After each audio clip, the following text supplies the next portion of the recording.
আজকে ইসলাম আছে কিতাবে, মুসলমান আছে গোরস্থানে। আমার মসজিদে ফজরের নামাজের সময় 3 জন, পাশেই বিশাল বড় পর্দা টানানো হয়েছে, ওই পর্দার মধ্যে পুরা ফিল্ড ভরা। এরা কারা? এরা হিন্দু, বৌদ্ধ, খ্রিস্টান নাকি? গুনে দেখলাম এরা একটাও হিন্দু বৌদ্ধ না, সবগুলো হচ্ছে মুসলিমের সন্তান। এত আপনার কি এখনো হুঁশ ফিরে না? গতকালকে পৃথিবীর শক্তিশালী 3টা রাষ্ট্রের মধ্যে ভূমিকম্প হয়েছে।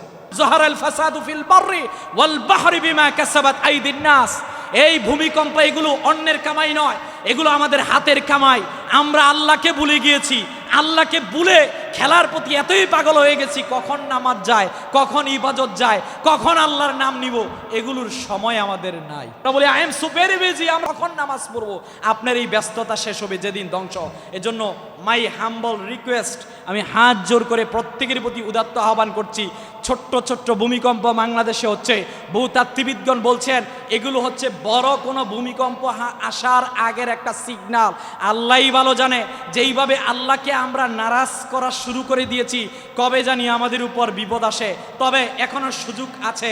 ঘুমায়া কাজা করেছ ফজর, তখনও জাগুনি যখন জোহর, হেলাও খেলায় কেটেছে আসর, মাগরিবের আজ শুনিয়া যান, জামাতে শামিল হাওরে এসাতে, এখনো জামাতে আছে স্থান। নামাজ ছেড়ে দিবেন না, ইবাদত ছেড়ে দিবেন না।